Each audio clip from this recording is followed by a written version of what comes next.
The morning sun spills golden light across the open plains of the Serengeti. Birds rise in bursts from the tall grasses as a safari truck hums along the dirt road, kicking up soft clouds of dust behind it. Inside, tourists point excitedly at the landscape. Zebras, giraffes, and wildebeest dot the horizon. 8-year-old Eli presses his nose against the open side panel, eyes wide with wonder. His parents, Grace and Michael, sit behind him, smiling as their son asks 100 questions a minute. Do lions sleep all day? Do elephants have friends?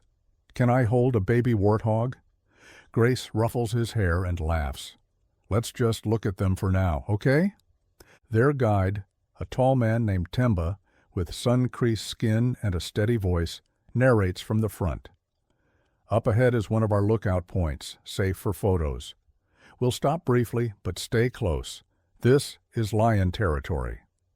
The truck pulls to a gentle stop. One by one, tourists climb out, cameras clicking, necks craning. Eli hops down eagerly, bounding ahead toward a cluster of rocks near the edge of the clearing. He watches a butterfly flit by and chases after it with innocent glee, weaving between acacia shadows. No one notices. Grace turns to adjust her camera. Michael points out a giraffe on the ridge. Temba gathers the group. Time to reboard, friends. We've got a long loop ahead. Eli, still crouched near the base of a scrub tree, watches the butterfly disappear into the brush. When he stands to go back, the clearing is empty. He walks a few paces forward. The truck is gone. His small hands tremble as he spins in a circle, eyes scanning the grassland. Mom? His voice is soft at first, then louder. Mom? Dust swirls in the road ahead, a silent reminder that the vehicle has already moved on. Back in the truck, Grace scrolls through her photos. Michael sips from a canteen.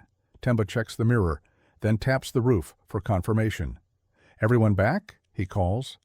A few nods, a couple distracted thumbs up. He doesn't count the heads. The truck drives on. Alone now, Eli steps cautiously into the road. His sandals crunch lightly against the dry dirt. The wind picks up. The grass sways. In every direction, the plains stretch wide and empty, and something primal shifts in the air. The sky seems bigger, the silence heavier. He starts to cry. Mommy, he sobs, voice swallowed by the vastness. Where are you? Behind him a sound, software, rhythmic, pause against earth. He turns. At the edge of the brush, half hidden by golden stalks, a lion steps into view, massive, still. Its amber eyes fix on the boy. Eli freezes. The lion lowers its head slightly, then takes a step forward, silent as shadow. They stare at one another, one small, one powerful, and utterly alone. Eli doesn't move. Neither does the lion. The air between them feels like a thread stretched taut, fragile, waiting to snap. The boy's breathing is ragged. The lion's chest rises slow and calm, its mane catching the breeze like a crown of fire. For one heartbeat, they are statues. Then the lion blinks. Eli stumbles backward, eyes wide, mouth trembling. He doesn't scream, can't. He's frozen in that strange place between panic and awe. His small hands twitch at his sides. Dust clings to his cheeks where tears have already begun to fall. The lion takes another step. Still no growl, no teeth, just a slow, deliberate movement toward the middle of the road. It doesn't stalk, it doesn't charge, it watches. It seems curious. Eli retreats a few steps, then sits hard on the ground. His legs feel too shaky to hold him up. His voice breaks as he whispers, "Please don't eat me." The lion halts, 20 feet away now. It lowers itself slowly to the earth, settling into a sphinx-like posture, calm, regal. It doesn't take its eyes off him. Eli sniffles and hugs his knees. The safari hat he wore earlier has long fallen off somewhere in the brush. A gust of wind picks up the edge of his shirt. Behind him, the endless plains stretch on and on with no sign of help. Back in the safari truck, Grace flips through her camera roll. I didn't get a single good shot of Eli at that stop. Michael frowns. He was by the tree line. Maybe he got back in with Temba. They both look toward the front. Temba hums softly to himself, focused on the trail. Grace's smile fades. She stands, turning to scan the passengers. Her voice rises. Wait, where's Eli? The world tilts. Michael stands instantly. Eli! He shouts it like it might summon his son from thin air. Temba hits the brakes, sending a jolt through the truck. You're missing a child? His face drains of color. We stopped 10 kilometers back. Grace is already shouting. Turn around, now! He wasn't on the truck. Temba throws the vehicle into reverse, then spins it forward in a cloud of dust. Tires screech as the truck surges down the narrow dirt path, bouncing over ruts. Passengers cling to their seats. Panic crackles through the air. Back on the road, Eli wipes his nose and watches the lion. The big cat remains still. A flick of the tail, a twitch of the ear. But it doesn't come closer. Another sound rises in the distance. Hyenas. Their high-pitched laughter floats across the plain, sharp and close. Eli stiffens. The lion's ears rotate. It rises to its feet in one smooth motion. Eli crawls backward, heartbeat hammering.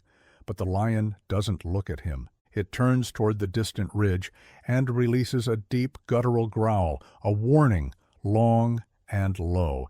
The hyena calls grow fainter. Silence returns. The lion turns back toward Eli, takes one step closer, then sits, like a sentry, unmoving, unblinking, as if it's waiting for someone else to come. The lion sits like a statue beside the road, tail swishing slowly across the dirt. Eli doesn't move. He barely breathes. His arms are wrapped tightly around his knees, chin pressed to his chest. He watches the lion through tear-blurred eyes, afraid to blink. It hasn't attacked. It hasn't growled again. But it hasn't left. The wind picks up, and the sun climbs higher, washing the road in a glare that stings his skin. Eli shifts slightly, dizzy from heat and fear. The lion flicks an ear toward the sound but doesn't react. Minutes pass, maybe more. Eli doesn't know. When he finally musters the courage to look the lion in the eye again, he's startled to see it watching him, not with hunger, but with something strange. Still, patient, almost calm. Behind the lion, a shadow flickers in the grass. A warthog crosses the road unaware. The lion doesn't move. It isn't hunting. It's staying. Back in the safari truck, Grace is frantic. He must have followed that butterfly. He was right there, Temba, right there. Temba grips the wheel, eyes locked on the winding dirt trail ahead. We'll find him, he says, but his voice is tight. Just stay with me. Michael stands in the open side panel of the truck, scanning the horizon with binoculars. There, he shouts. A dust trail. Something's moving near the rocks. The truck surges forward. Passengers remain silent, white-knuckled and wide-eyed. On the road, Eli shifts again. The sun burns overhead. His lips are dry. I want to go home, he whispers. As if in response, the lion rises. Eli flinches. But it doesn't approach. It walks a slow arc around him, measured, quiet, then sits again. This time closer, 15 feet. The lion's mane shifts in the wind like a banner, and its deep golden eyes flick between the bushes and the child. It's guarding him. The hyenas don't come back. Eli's breathing slows. Back in the truck, Grace leans out over the front rail. Please, God, she whispers, please let him be safe. Temba brings the truck to a sudden halt. He points. Up ahead in the shimmer of heat, a small figure sits in the road, and beside him, the lion. Gasps erupt from the back of the truck. Cameras are forgotten. Someone whispers, "Is that real?" Grace doesn't wait. She leaps down before the vehicle fully stops. "Eli!" The boy doesn't move. He's too afraid to believe it. Then he hears it again, her voice, familiar and sharp, cutting through the haze. "Eli!" He turns. The lion stands.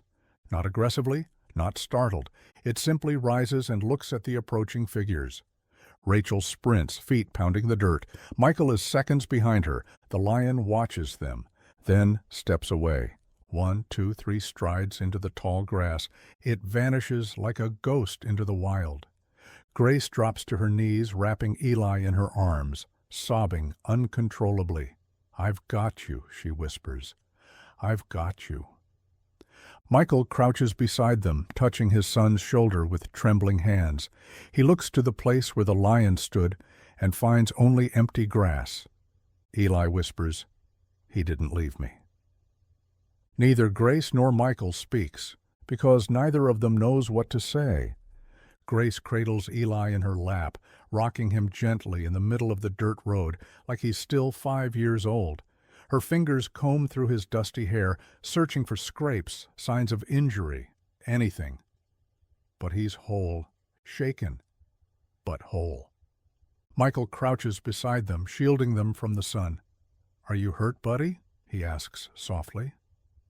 Eli doesn't speak. His eyes remain fixed on the tall grass where the lion disappeared. His voice is barely a whisper. "He stayed with me the whole time."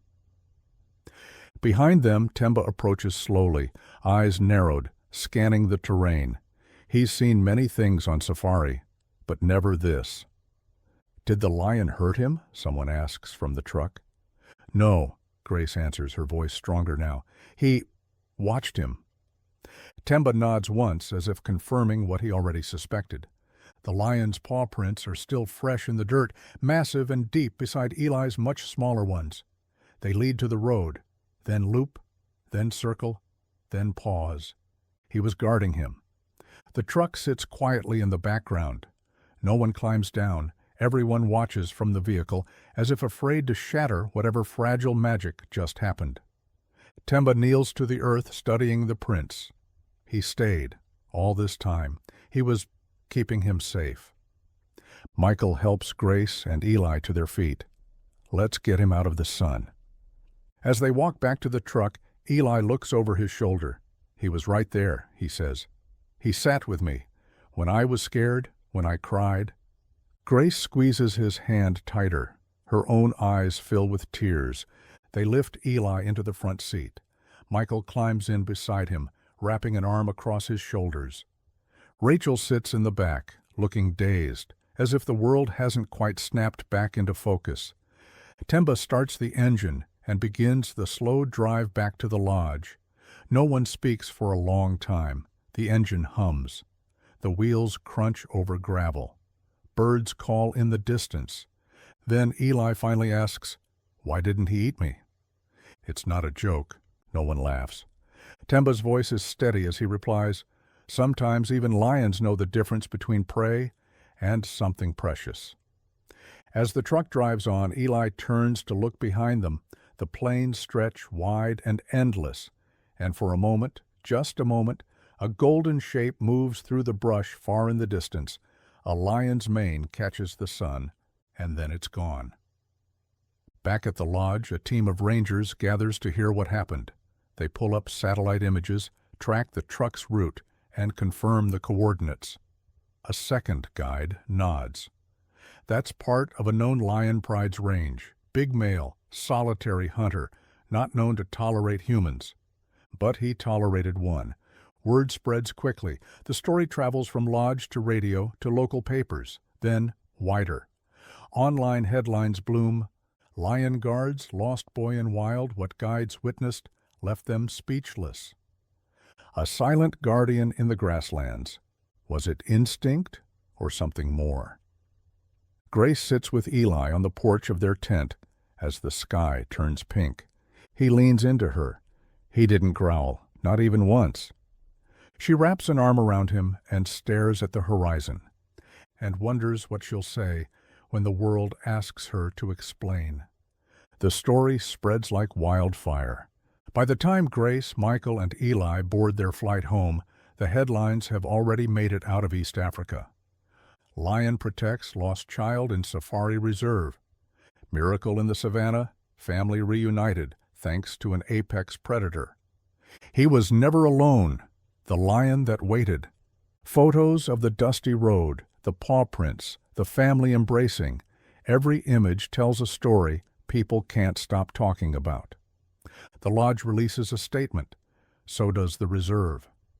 The lion, a known solitary male referred to by rangers as Kumo, had rarely been seen this close to a road, much less near humans. He had no history of aggression, but no one expected this. Experts weigh in. Some say it was unusual prey behavior. Perhaps the lion wasn't hungry. Others suggest territorial instincts. But a few, rangers who've watched lions their entire lives, say nothing. They just smile. Grace sits beside Eli on the plain. He's drawing. On the page, a boy sits in the middle of a yellow road. Beside him, a huge lion with a flowing mane lies curled at his side. No words, just the image. At home, they're met by reporters. But Grace keeps it brief. He saved my son, that's all I know. Eli doesn't want to do interviews. He clings to Michael's leg and whispers, "People don't understand him." Grace crouches down. They don't have to. You do. The days pass, and Eli sleeps with the lion drawing next to his bed. He has no nightmares. Michael installs a large print of the safari photo above the fireplace. Eli standing safe between his parents, with the golden plains behind them. You can't see Kumo, but they know where he was. Then something unexpected happens. The story inspires more than just headlines. Families begin asking reserves about child safety. Safari companies revise their protocols. Head counts are stricter. Briefings are more thorough. A small oversight sparked a massive overhaul and may prevent another scare. But beyond policy, the emotional wave is stronger. Letters pour in, from mothers, fathers, kids. Your story gave me hope.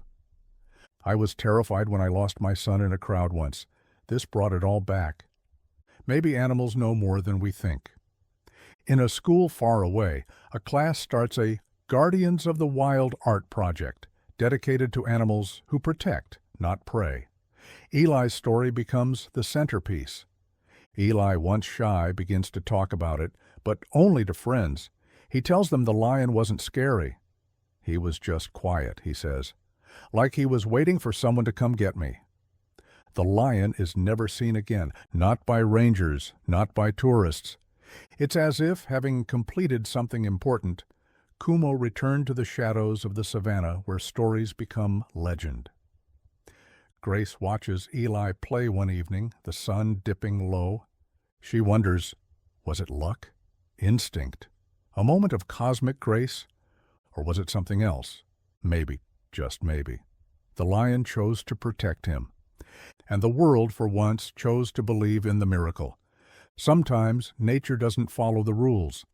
A child was lost in one of the most dangerous places on earth, and it wasn't a person who found him first. It was a lion, not to hunt, not to harm, but to stay. For reasons we may never fully understand, this apex predator did what no one expected. It waited beside a child until help arrived. In that moment, something ancient and wild stood between a frightened boy and the threats of the wilderness. No teeth, no roars, just presence, protection, peace. And maybe that's what makes this story so unforgettable, because sometimes the fiercest creatures have the gentlest hearts. If this story moved you, share it with someone who needs to believe in something bigger than fear.